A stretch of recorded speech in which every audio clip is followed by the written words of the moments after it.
ইচ্ছাকৃতভাবে আমি এমন পোশাক পরেছিলাম যা জীবনে কখনো পরার কথা ভাবতেও পারিনি, এবং এর পিছনে একটি উদ্দেশ্য লুকিয়ে ছিল। আমি পরীক্ষা নিতে চেয়েছিলাম যে আমার চাকর কতটা বিশ্বস্ত, এবং এক সন্ধ্যায় আমার চাকর সব সীমা অতিক্রম করে ফেলেছিল। যা ঘটেছিল তা আমার জন্য অবিশ্বাস্য ছিল। আমার নাম নাতাশা, এবং আমি অত্যন্ত সুন্দরী ছিলাম, যাকে দেখলে মানুষ পাগল হয়ে যেত। আমার সৌন্দর্যের কথা সমগ্র পরিবারে আলোচিত হতো। যে কোনো পুরুষ একবার আমাকে দেখলে পলক ফেলতে ভুলে যেত। কিন্তু ভাগ্যের ব্যাপারে আমি খুবই দুর্ভাগ্যবতী ছিলাম। না টাকা পয়সার অভাব ছিল, না আমার সৌন্দর্যের। আমি 5 বছর বয়সী ছিলাম, এবং আমাদের গ্রামের কেউ আমাকে দেখলে নজর নামাতে ভুলে যেত। আমি বাড়ি থেকে বের হলে সব পুরুষের চোখ আমার দিকে আটকে যেত। আমার বাবা মা দ্রুত আমার বিয়ে দিয়ে তাদের দায়িত্ব শেষ করতে চেয়েছিলেন। আসলে আমি একটি খুব ভালো পরিবার থেকে ছিলাম, যেখানে তারা চেয়েছিলেন আমি সুখে জীবন কাটাই। আমার বিয়ে 2 বছর বয়সে হয়ে গিয়েছিল, এবং আমি আমার স্বামীর বর বাংলোতে থাকতাম। আমার স্বামীও খুব সুন্দর ছিলেন। আমরা দুজন একসাথে দাঁড়ালে লোকেরা আমাদের দিকে তাকিয়ে থাকত। সবাই আমাদের জুটিয়ের প্রশংসা করত, এবং আমি শুনে আনন্দে পাগল হয়ে যেতাম যে ঈশ্বর আমার ভাগ্যে সব সুখ রেখেছেন। আমার শ্বশুরবাড়িতে আমি একাকিত্বে ভুগতাম, কিন্তু এখন রাহুলের ভালোবাসা আমাকে পূর্ণ করে দিয়েছিল। কিন্তু আমি ভুলে গিয়েছিলাম যে পরীক্ষা জীবনের অংশ। আমার এবং রাহুলের বিয়ের 4 বছর হতে চলেছিল, কিন্তু ঈশ্বর আমাদের সন্তানের সুখ থেকে বঞ্চিত রেখেছিলেন। আমার শ্বশুর সবসময় সন্তানের আকাঙ্ক্ষা করতেন, এবং আমার স্বামীর আচরণেও অনেক পরিবর্তন এসেছিল। বছরগুলোতে তার ভালোবাসা আগের মতো থাকেনি। তার সবসময় ইচ্ছা থাকত যে আমি কখন তাকে কোনো সুখবর দেব, এবং তিনি আনন্দে লাফিয়ে উঠবেন। কিন্তু এটি আমার হাতে ছিল না। সন্তান তো প্রকৃতির দান। সব চিকিৎসা সত্ত্বেও যখন আমাদের ঘরে কোনো সুখের সংবাদ আসেনি, তখন আমার শাশুড়ি রাহুলের দ্বিতীয় বিয়ের প্রস্তাব দিলেন। রাহুল আমাকে সত্যিকারে ভালোবাসতেন, তাই প্রথমে তিনি তার মাকে সরাসরি না বলেছিলেন।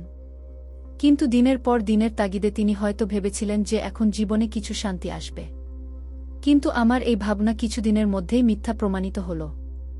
একদিন রাহুল অফিস থেকে ফেরার পথে ব্রেক ফেল হওয়ায় তার গাড়ি দুর্ঘটনায় পড়ে, এবং সেখানেই তিনি মারা যান। এত বড় বাংলোতে একা কিভাবে জীবন কাটাবো ভেবে আমি কিছুদিন কাটালাম, এবং তারপর আমার বাবা মায়ের বাড়ি চলে এলাম। কিন্তু বলে না কি, বিয়ের পর মেয়ে পর হয়ে যায়? এটি একদম সত্য। কিন্তু কিছুদিনের মধ্যেই আমার ভাইয়েরা আমাকে তাড়াতে শুরু করল। তাদের জন্য আমি শুধু একটি বোঝা ছাড়া আর কিছুই ছিলাম না। আমার পরিবারের বিভিন্ন ছেলেদের সাথে আমার বিয়ের প্রস্তাব আসতে লাগল। আমি তখনও রাহুলের মৃত্যুর শোক থেকে বের হতে পারিনি। দ্বিতীয় বিয়ের কথা কিভাবে ভাবতে পারি? আমার উত্তর ছিল না। আমার মনে হচ্ছিল যে লোকেরা আমাকে কয়েকদিনের বেশি সহ্য করতে পারবে না, যদিও আমি তাদের কোনো কষ্ট দিইনি। তাদের আচরণ দেখে আমি সিদ্ধান্ত নিলাম যে আমি রাহুলের বাংলোতে ফিরে যাব। একা জীবন কাটানো এই লোকেদের সাথে থাকার চেয়ে ভালো, যারা আমার সামনে খুব ভালো ছিল কিন্তু পিছনে আমাকে তাদের জীবন থেকে সরিয়ে দিতে চাইত। আমি আমার মায়ের বাড়ি থেকে আমার বাংলোতে ফিরে এলাম। রাহুলের ব্যবসা আমার বাবা দেখাশোনা করতেন। খরচের টাকা নিয়মিত আমার অ্যাকাউন্টে ট্রান্সফার হতো। আমি শুরু থেকেই নজরে থাকতাম, তাই কম খরচের অভ্যাস আমার ছিল না। সবসময় চাকরা আমার আগে পিছে থাকত। কিন্তু এতদিন বাংলোতে থাকার কারণে সব চাকরানীরা আমার সাথে চলে এসেছিল। কিন্তু তারা খুব বেশি অসুস্থ হয়ে পড়েছিল। সে আমাকে ছুটির অনুরোধ করলে আমি খুব বিপাকে পড়লাম, কারণ তার ছাড়া আমি একদম চলতে পারতাম না। আমি তাকে বললাম, প্রথমে তোমার ভাইকে ডেকে নাও, তারপর গ্রামে যাও, যাতে সে তোমাকে কম কষ্ট দেয়। সঙ্গীত, তার ভাই ছিল 8 বছরের সুন্দর ও যুবক। তাকে দেখে আমি হতবাক হয়ে গিয়েছিলাম। আমি ভেবেছিলাম সে হয়তো 4 বছরের একটি বাচ্চা হবে, কিন্তু সে তো একজন পূর্ণবয়স্ক যুবক ছিল। আমার চাকরানী কি তাকে বাড়ির কাজ কম বুঝিয়ে দেওয়া হয়েছিল। সেই ছেলেটি খুব ভালো এবং খুব দ্রুত হাত চালিয়ে সব কাজ করছিল। তারপর দিনে তার বোন তাকে কাজ কম বুঝিয়ে দিল, এবং তারপর সে কিছু দিনের ছুটি নিয়ে গ্রামে চলে গেল। আসলে বিমা তো হয়েছিল, কিন্তু এখন তার পরিবার তার বিয়েও দ্রুত করাতে চাইছিল, এবং সম্ভবত সে আর কখনো ফিরে আসবে না। আমার কাজের মেয়ে চলে যাবে, এবং তার ভাই সার্ভেন্ট রুমেই থাকতে শুরু করল। বেশি লোক ছিল না, তাই আমি বেশি কাজের ঝামেলা পোহাতে চাইনি। সঙ্গীত, আমি প্রতিদিন সকাল 1:00 বাজে আমি নাস্তা করতাম। আমি তাকে ঘরের ভেতর ডেকে নিলাম। আমি তখনও নাইট ড্রেসে ছিলাম এবং বিছানায় শুয়েছিলাম। তাকে দেখে উঠে বসে গেলাম। আমার নাস্তা সাইড টেবিলে রেখে সে মাথা নিচু করে দাঁড়িয়ে রইল, যেন আমার পরবর্তী আদেশের অপেক্ষা করছে। আমি নীরবে তার দিকে তাকিয়ে রইলাম। আমি 8 বছরের ছিলাম, কিন্তু সম্ভবত গ্রামের অবস্থা তাকে তার বয়সের চেয়েও বেশি বড় করে তুলেছিল। সে একজন পুষ্ট এবং বেশ বর্ষর চেহারার মানুষ মনে হচ্ছিল। হঠাৎ করে তার উপস্থিতিতে আমি অস্বস্তি বোধ করতে শুরু করলাম, কারণ এই বিশাল বাংলোয় সে আমার সাথে একা ছিল এবং দূরে কোথাও কেউ ছিল না। এই ভেবে আমি ভয় পেতে শুরু করলাম যে আমিও তরুণী এবং আমার সৌন্দর্যে অনেক পুরুষ মুগ্ধ হয়। গল্পটি রাজের নীতির পরিবর্তন না হয়, আমি ভেবেচিন্তে একটি যুবককে আমার কাছে রেখেছিলাম, যদিও আমার এই বিষয়ে সচেতন হওয়া উচিত ছিল, কারণ আমি নিজেই একজন যুবতী বিধবা এবং এই বিশাল বাড়িতে একা। আমি রাজকে দিনের বাকি কাজগুলো বুঝিয়ে দিয়েছিলাম এবং সে তাৎক্ষণিকভাবে কাজে লেগে গিয়েছিল। কিন্তু আমার হৃদয় ও মন এই প্রশ্নেই আটকে ছিল যে আমি ভেবেছিলাম একটি বিশ্বস্ত নারী সেবিকার ব্যবস্থা করে রাজকে বিদায় দেব। আমার বাড়ি থেকে আসা অনেক দিন হয়ে গিয়েছিল, কিন্তু এখনও কেউ আমাকে দেখতে আসেনি। আমার মা-বাবা তাদের নাতিনাতনীদের নিয়ে এতটাই ব্যস্ত ছিলেন যে সম্ভবত তারা আমার একাকিত্ব অনুভবই করেননি। শ্বশুরবাড়ির লোকেরা তো আগে থেকেই আমাকে পছন্দ করত না। তাদের কাছে আমার থাকা না থাকা একই ছিল। আমি বুঝতে পারছিলাম না কাকে নারী সেবিকার জন্য বলবো। আর তখনই কাকতালীয়ভাবে আমার এক পুরনো বন্ধু আমাকে দেখতে এসেছিল। সে এখন ছুটিতে ফিরে এসেছিল এবং আমার বিধবা হওয়ার খবর পেয়ে এসেছিল। আমি তাকে জড়িয়ে ধরে অনেক কেঁদেছিলাম। আমার বিপর্যয়ের কাহিনী শুনে সেও খুব দুঃখ পেয়েছিল। অনেকক্ষণ আমরা এভাবেই কথা বললাম এবং তারপর আমি তাকে বললাম যে আমি বাড়ির কাজের জন্য একজন বিশ্বস্ত নারী সেবিকা খুঁজছি। রাতের খাবারের সময় সে বলল, এই ছেলেটি ঠিক আছে এবং কাজও ভালো করছে। তাহলে তোমার আর নারী সেবিকা খোঁজার কি দরকার? আমি তাকে আমার মনে আসা প্রশ্নগুলো সম্পর্কে বললাম। তখন সে হেসে বলল, নাতাশা, তুমিও কি বোকাদের মতো কথা বলছ? তুমি নিজেই বলছ যে সে বছরের পর বছর তোমার বিশ্বস্ত সেবিকা এবং এখনও খুব শালীন। আর তুমি নিজেই আবার চিন্তিত হয়ে পড়ছ। আমার মতে নারী সেবিকা কিছু কম নয়। তারা হিসাব রাখে এবং ছুটি নেয়। আরেকটি বিষয় হল, একটি বাড়ির খবর অন্য বাড়িতে পৌঁছে দেয়। তুমি তো ইতিমধ্যেই একা থাকো। আল্লাহ না করুন সেই নারী সেবিকা তোমার খবর অন্যত্র পৌঁছে দেয় কি? বন্ধুর কথা শুনে আমি আরও বেশি চিন্তিত হয়ে পড়লাম। আমি তখনও অনেক বিশ্বাস করতাম, কিন্তু একেবারে নতুন নারী সেবিকার উপর কিভাবে বিশ্বাস করব? যাওয়ার সময় সে বলল, যদি এমনই হয় তাহলে রাতের টেস্ট নিয়ে নাও। দুধের দুধ আর পানির পানি হয়ে যাবে। তারপর আমি কিছুটা বুঝতে পেরেছিলাম। তার পরামর্শ আমার কাছে ঠিক মনে হয়েছিল। আমি ভেবেছিলাম যে আমি একবার রাতের টেস্ট নেব এবং যদি সে পাস করে তাহলে তাকে চিরকালের জন্য রাখব। কারণ আমার কোনো ইচ্ছা ছিল না তাকে বাংলো থেকে বিদায় দেওয়ার বা আবার বিয়ে করার। যাই হোক, আমি এটাও বিশ্বাস করতে শুরু করেছিলাম যে ভাগ্যে আমার সন্তান নেই। তাহলে আবার বিয়ে করে আমার কি লাভ হবে? তাই আমি একা জীবন কাটানোর সিদ্ধান্ত নিয়েছিলাম। আর আমার এই সিদ্ধান্তের কারণে আমার মা-বাবা আমার থেকে দূরে সরে গিয়েছিলেন। তারা দুজনেই যত তাড়াতাড়ি সম্ভব আমার দ্বিতীয় বিয়ের জন্য চাপ দিচ্ছিলেন।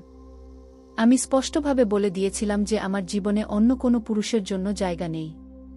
আমি একা থাকার সিদ্ধান্ত নিয়েছিলাম এবং আজকের পরীক্ষা নেওয়ারও সিদ্ধান্ত নিয়েছিলাম। আমি টাকা এবং সম্মান উভয় ক্ষেত্রেই তার পরীক্ষা নিতে চেয়েছিলাম। তাই সন্ধ্যায় আমি ইচ্ছা করে অনেক টাকা দিয়ে একটি প্যাকেট রান্নাঘরে রেখে দিলাম এবং নিজে বাড়ি থেকে বেরিয়ে পড়লাম। আমি দেখতে চেয়েছিলাম যে সে ব্যাগটির সাথে কি করবে। 2 ঘন্টা বাজারে ঘুরে বাড়ির প্রয়োজনীয় জিনিসপত্র কিনলাম। কিন্তু বাড়ি ফিরে দেখলাম প্যাকেটটি সেখানে নেই। রাজও বাড়িতে কোথাও দেখা যাচ্ছিল না। আমার হৃদয় দ্রুত স্পন্দিত হচ্ছিল। আমি দ্রুত বাড়ির কাজ সেরে আমার ঘরে এলাম, তখন দেখে হতবাক হয়ে গেলাম যে ব্যাগটি আমার ঘরে রাখা ছিল। দ্রুত এটি খুলে দেখলাম তাতে সমস্ত টাকা ঠিক যেমন ছিল তেমনি ছিল। এক মুহূর্তের জন্য আমি স্বস্তি বোধ করলাম যে রাজের নীতিতে টাকার প্রতি লোভ নেই। কিন্তু পরের মুহূর্তেই মনে হলো যে সম্ভবত সে জানেই না কি এতে টাকা আছে, তাই আমি অন্য উপায়ে তার পরীক্ষা নেওয়ার সিদ্ধান্ত নিলাম।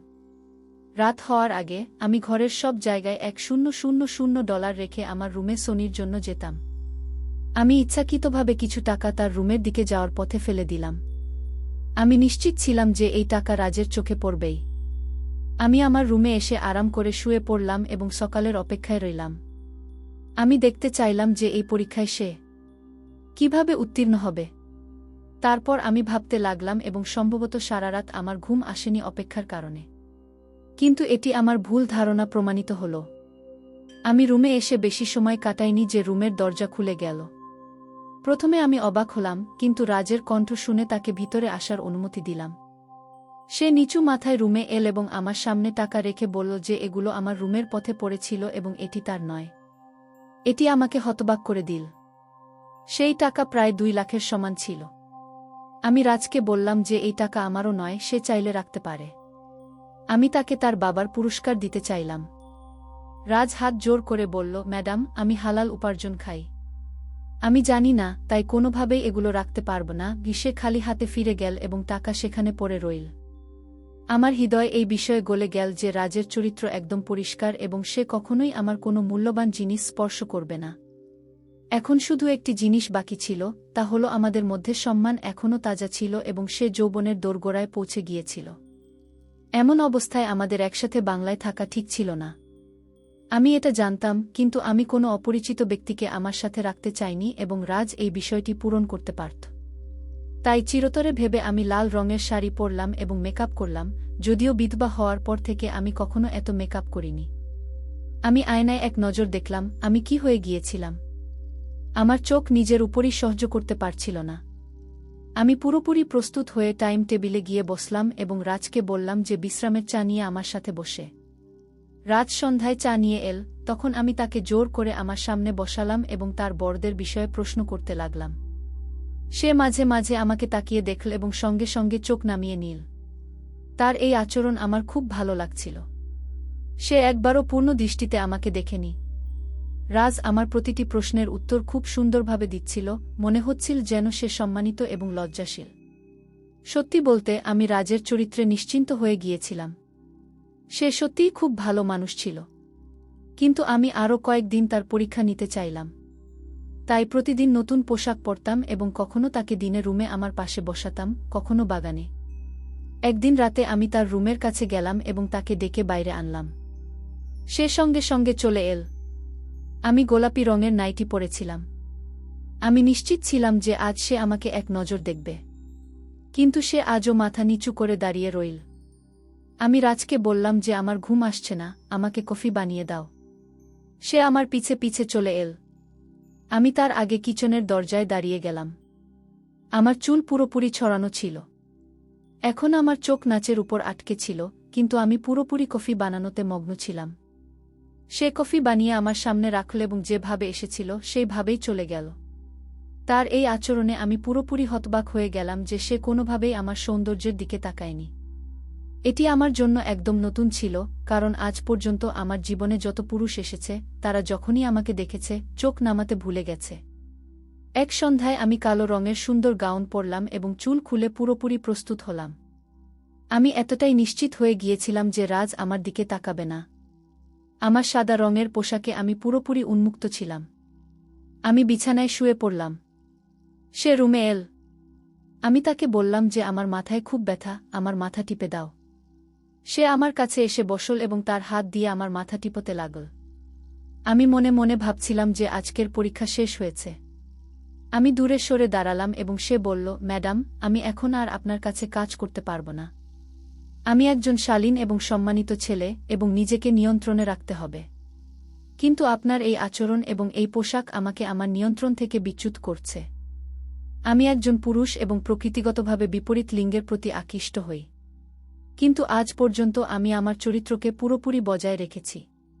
কিন্তু এখন আমার পক্ষে এটি খুব কঠিন হয়ে পড়েছে। আমি এবং আপনি এই বাংলায় একা থাকি, এবং এখন আমার মনে হচ্ছে কি এটা অনুভব হতে শুরু করেছে যেন আমাদের মধ্যে একটি তৃতীয় শয়তান এসে গেছে। আমি এই বিষয়ে ভয় পাচ্ছি যে এখন পর্যন্ত আমরা নিজেদের নিয়ন্ত্রণে রাখতে পেরেছি, কিন্তু কাহিনী এমন যে কোনো দিন আমি নিজেকে নিয়ন্ত্রণ করতে পারব না এবং এমন কোনো কাজ করে ফেলব। নিজের দিকেও তাকাতে পারছি না। একটি লম্বাচোড়া যুবক আমার সামনে দাঁড়িয়ে কাঁদছিল, আর আমি ধীরে ধীরে গভীর সমুদ্রে তলিয়ে যাচ্ছিলাম। সে সম্মানের সাথে তার কাজ করছিল, কিন্তু আমি তার সাথে ভুল আচরণ করতে শুরু করেছি। না জানি আমি তার পরীক্ষা নিচ্ছিলাম নাকি নিজেকে তার সামনে পেশ করছিলাম। এখন আমি বুঝতে পারছি আমি কত বড় ভুল করেছি। সে ঠিকই বলছিল, যদি কোনো দুর্বল মুহূর্তে সে নিজেকে নিয়ন্ত্রণ করতে না পারত এবং আমার সাথে কিছু ভুল করে ফেলত, তাহলে আমি আমার সম্মানও হারাতাম এবং তাকেও সময়ের চরিত্র হিসেবে দেখতাম, যদিও ভুলটি সম্পূর্ণ আমারই ছিল। আমি ফিরে যাওয়ার অনুমতি চাইছিলাম। আমি তার সামনে হাত জোড় করে বললাম, আমাকে ক্ষমা করুন, আমি শুধু তার পরীক্ষা নিতে চেয়েছিলাম কিন্তু নিজেই ব্যর্থ হয়েছি। আমি তার সামনে নিজেকে খুব ছোট মনে করছিলাম। রাজ বলতে শুরু করল, ম্যাডাম, আপনি সুন্দর এবং যুবতীও। আপনার উচিত আমার মতো ছেলেকে চাকর রাখার বদলে একজন ভালো এবং ভদ্র মানুষকে বিয়ে করা। আমি তাকে বললাম যে এখন আমার বিশ্বাস স্টোর থেকে চলে গেছে, কারণ যেখানে আমি থাকতাম সেখানে সম্পর্ক এবং আবেগের কোনো মূল্য নেই। আমার নিজের মা এবং বড় ভাই 2 দিন আগেই আমেরিকায় চলে গেছেন মিনার জন্য। যাই হোক, তারা যখন এখানে ছিলেন তখনও তাদের থাকা বা না থাকা আমার জন্য একই ছিল। রাজ বলতে শুরু করল যে আজ না হোক কাল আপনাকে আপনার জীবনে এগিয়ে যেতেই হবে। আমি কিছুদিনের জন্য আপনার কাছে চাকর হিসেবে থাকতে রাজি আছি, কিন্তু আপনার উচিত দ্রুত অন্য কোনো চাকরের ব্যবস্থা করা। আমি একটি গভীর শ্বাস নিলাম। আমি আমার বোকামির কারণে একজন বিশ্বস্ত চাকরকে হারিয়েছি। আমি জানতাম যে এখন সে কোনো অবস্থাতেই আমার কাছে থাকবে না।